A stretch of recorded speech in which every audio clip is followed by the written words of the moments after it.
রান্নার মধ্যে আমি জিরা বাটা, রসুন বাটা, পেঁয়াজ, কাঁচামরিচ এটা নতুন স্টাইলে রান্না করতেছি। দেখি ভাজবো। একটু গরম মশলা,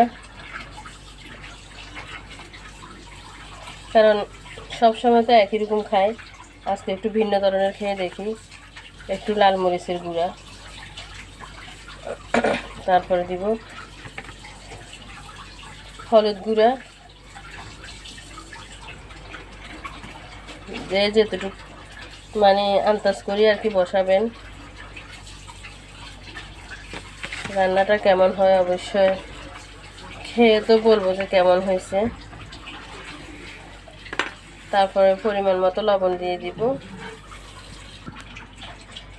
এবার পরিমাণ মতো লবণ,